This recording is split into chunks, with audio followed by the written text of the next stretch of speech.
అందరికీ నమస్కారం. ఇవాళ మనతో పాటు ప్రముఖ ఆధ్యాత్మికవేత్త ఆస్ట్రాలజర్ బ్రహ్మశ్రీ సుభాష్ శర్మ గారు మనతో ఉన్నారు. గురుగారితో మాట్లాడదాం. గురుగారు నమస్కారం. శ్రీమహాత్రేయమండి. 2025 జనవరి మాసం ధనుసు రాశి వారికి ఎలాంటి ఫలితాలు ఉండబోతున్నాయి గురుగారు? తప్పకుండా తెలియజేస్తాను. ముందుగా ప్రేక్షకులందరికీ శ్రీమాత్రేయ నమః, శ్రీ గురుభ్యో నమః. ధనుస్సు రాశి వారికి ప్రస్తుతము ఏలినాటి అర్ధాష్టమ శని నడుస్తుంది. అర్ధాష్టమ శని ధనుస్సు రాశి వారికి నడవడం కారణం చేత వీళ్లకు ఏంటి అంటే గనక ఆరోగ్య భంగం అనేటటువంటిది ఏర్పడుతుంది. అలాగే ముఖ్యంగా ఈ యొక్క ధనుస్సు రాశి వారు ఎవరైతే ఉన్నారో తృతీయంలో అంటే తృతీయంలో శని సంచారం చేస్తారు. తృతీయంలో ఎవరికైతే శని సంచారం చేస్తారో కుటుంబ సభ్యుల దగ్గర నుండి కానీ, అంటే 3వ స్థానంలో శని సంచారం చేస్తున్నటువంటి వారికి కుటుంబ సభ్యుల దగ్గర నుండి కానీ, ఆస్తి తగాదాలు కానివ్వండి, భూ వివాదాలు కానీ ఎక్కువగా జరిగేటటువంటి అవకాశం ఉంటుంది.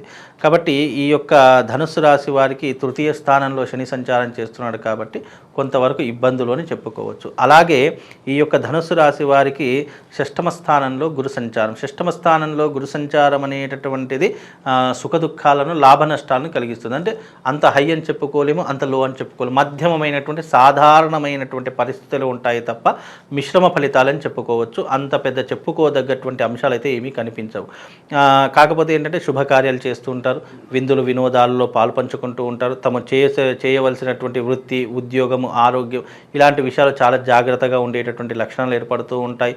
భయస్థులు అని చెప్పుకోవచ్చు, నెమ్మదస్తులు అని చెప్పుకోవచ్చు. ఏ పని చేసినా కూడా అందులో ఆచితూచి ఆలోచించి, అంటే ఒక పిసినారి అనేటటువంటి వాడు ఎట్లా ఉంటాడో తెలుసు కదండి, ఆ రకమైనటువంటి ధోరణిలో ఉంటాడు. అంటే ఏది చేసినా 100 సార్లు ఆలోచన చేసుకోవడము, ఇది చేస్తే నాకు బాగుంటుందా లేదా అనేటటువంటి వ్యవహారాదులు ఆలోచన చేసుకోవడము, ఇవన్నీ విషయాలు చాలా జాగ్రత్తగా ఉండేటటువంటి స్థితిలో ఉంటూ ఉంటారు. కాకపోతే ఎవరిని నమ్మరు, ఎవరి జోలికి వెళ్ళరు, ఏదైనా లావాదేవీ విషయంలో కానీ నిక్కచ్చిగా ఉండేటటువంటి వారిలో ధనుసు రాశి వారు అని చెప్పుకోవచ్చండి.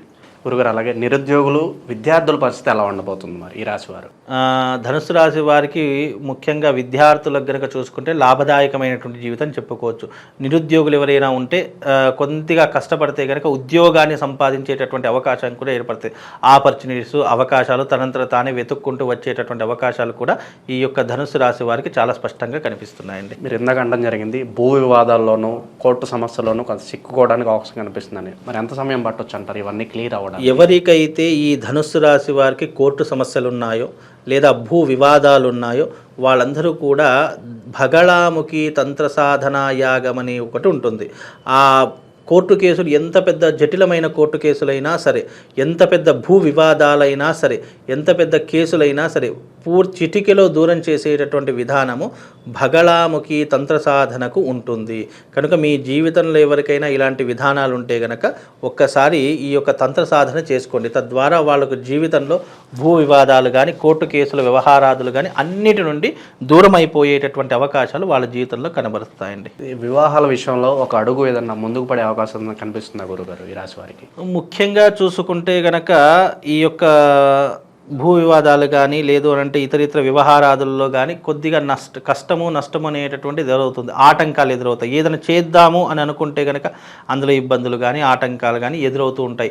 మన సొంత వాడే, మన పక్కనున్నవాడే మనకు శత్రువుగా మారిపోయేటటువంటి లక్షణాలు ఎక్కువగా ఉంటాయి. ముఖ్యంగా ఈ ధనుసు రాశి వాళ్ళ యొక్క విధానం ఏంటి అంటే కనుక ఎవరినైతే నమ్మకూడదో వాళ్ళని ఎక్కువగా నమ్ముతారు, ఎవరినైతే నమ్మాలి అని అనుకుంటామో వాళ్ళని నమ్మకుండా ఉంటారు. అదే వాళ్ళ మైనస్ పాయింట్. కనుక ఆ ఒక విషయంలో కాస్త జాగ్రత్తగా ఉండే ప్రయత్నం చేయాలి. నమ్మేటటువంటి వాళ్ళని నమ్మాలి. ఎవరైతే శత్రువు అని అనుకుంటామో వాళ్ళని కాస్త దూరంగా పెట్టేటటువంటి ప్రయత్నం చేసుకోవాలండి. ఏదన్నా వ్యాపారాల్లో పెట్టుబడులు పెట్టాలంటే ఏ రంగాలు సూచిస్తారు గురుగారు ధనుసు రాశి వారికి? ధనుసు రాశి వారికి వ్యాపార రంగం కంటే ఉద్యోగ రంగమే కలిసి వస్తుందండి. వీళ్ళు ఎక్కువగా వ్యాపారం చేయలేరు, కష్టపడలేరు. లేదు వ్యాపారం చేద్దామనుకున్నా 1-2 రోజులు చేస్తారు, 3వ రోజు మూలను కూర్చునేటటువంటి అవకాశాలు వీళ్ళకు ఉంటాయి. కనుక వీళ్ళు ముఖ్యంగా ఉద్యోగం చేయడమే చాలా ఉత్తమమైనటువంటి పని. వీళ్ళకు ఉద్యోగం ఉంటేనే వీళ్ళు సక్రమంగా ఉంటారు. అదే వ్యాపారం అనుకోండి, పెట్టిన పెట్టుబడులు అలాగే ఉంటాయి. ఒకవేళ లాభం వచ్చింది అంటే దానికి వృధా ఖర్చులు, వ్యర్థమైనటువంటి ఖర్చులు, కనీసం ఇంటికి ₹1 కూడా మిగిలించేటటువంటి ప్రయత్నంలో ఉండేటటువంటి అవకాశం ఉండదు వీళ్ళకు. కనుక ఉద్యోగ ప్రయత్నమే వీళ్ళకి చాలా లాభదాయకంగా ఉంటుంది. ఉద్యోగంలో అయితే ఒక క్రమశిక్షణతో ఉంటారు. లేదు ఏదైనా వ్యాపారం అన్నాం అనుకోండి విచ్చలవిడిగా వెళ్ళిపోతూ ఉంటారు.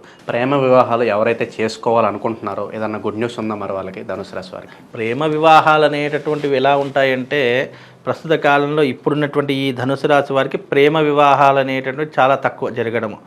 కాబట్టి కాస్త జాగ్రత్తగా ఉండే ప్రయత్నం చేసుకోవాలి. వీలైనంత వరకు ప్రేమ ఇవ్వాలనుకుంటాం కానీ అంత ఇప్పట్లో జరిగేటటువంటి అవకాశం అయితే వివాహం ఇంకా కొంచెం ఆలస్యం అయ్యేటటువంటి అవకాశం ఏర్పడుతుందండి. గురుగారు, ఈ రాశి వారు ఇంకా ఎటువంటి పరిహారాలు చేసుకోవడం ద్వారా మంచి ఫలితాలు పొందడానికి ఆస్కారం ఉంటుందంటారు? ముఖ్యంగా ఈ రాశి వారు ఏదైనా పరిహారం చేసుకోవాలి అని అనుకుంటే గనక చెప్పాను కదా, బగళాముఖి తంత్ర సాధన అని చెప్పేసి ఉంటుంది. ఆ బగళాముఖి తంత్ర సాధన చేసుకోండి. వీలైతే వీళ్ళు గ్రీన్ కలర్లో ఉన్నటువంటి ఒక మాల దొరుకుతుంది, బుధమాల అంటాము. ఈ బుధుడి యొక్క మాలను గనక వీళ్ళు ధరిస్తే గనక కొంతవరకు మెరుగయ్యేటటువంటి అవకాశం ఏర్పడుతుందండి. దైవారాధన విషయంలో ధనుసు రాశి వారికి ఏదన్నా మంత్రం చెప్తారా గురుగారు?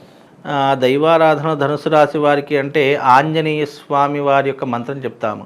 ఓం త్వమస్మిన్ కార్య నిర్యోగే ప్రమాణం హరిసప్తమా హనుమాన్యత్నమాస్తాయ దుఃఖ క్షయకరో భవ అనేటటువంటి మంత్రాన్ని చదువుకుంది. దాని ద్వారా వీళ్ళకు బలము, లాభము అన్నీ కూడా చేకూరుతాయండి. అయితే ముఖ్యంగా ఈ రాసుల వాళ్ళు రాబోయేటటువంటిది సంక్రాంతి 2025 కాబట్టి ఈ సంక్రాంతిలో కీడు దినాలు కూడా చాలామందికి ఏర్పడుతూ ఉంటాయి.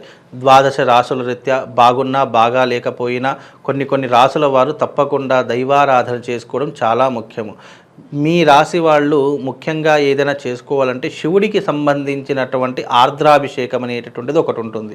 లేదు అని అనుకుంటే గనక ఈ రాశి వాళ్ళు ముఖ్యంగా తప్పకుండా శివశక్తి లింగం అనేటటువంటిది ఒకటి ఉంటుంది.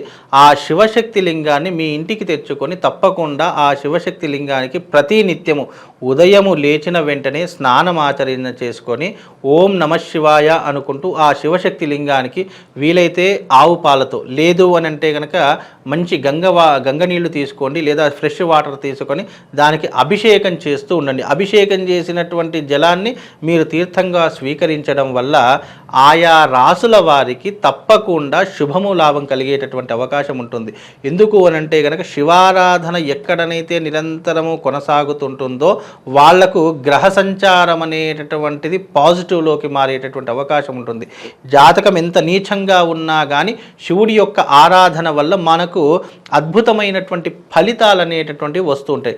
అది కూడా శివశక్తి లింగం తీసుకోండి. శివశక్తి లింగం అంటే అర్థం ఏంటి అంటే కనుక శివలింగ ఆకారంలో ఉన్నటువంటి స్ఫటిక లింగం ఒకటి దొరుకుతుంది. దానిపైన శ్రీయంత్రం ఉంటుంది. ఆ శివలింగం యొక్క పిండం పైన ఈ యొక్క శ్రీయంత్రం అనేటటువంటిది చెక్కింది ఉంటుంది.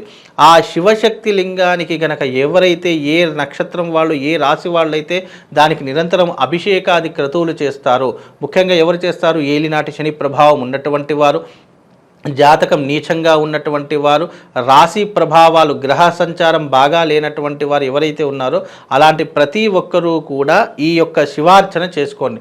తద్వారా మీకు శుభము లాభం కలుగుతుంది. ఈ యొక్క రాశి వాళ్ళు తప్పకుండా ఈ యొక్క శివారాధన చేసుకోండి. తద్వారా వాళ్ళకు శుభము లాభంతో పాటు ఆ శివుడి యొక్క సంపూర్ణమైనటువంటి అనుగ్రహం కలుగుతుంది. శ్రీమాత్రే నమః. శ్రీ గురుభ్యో నమః.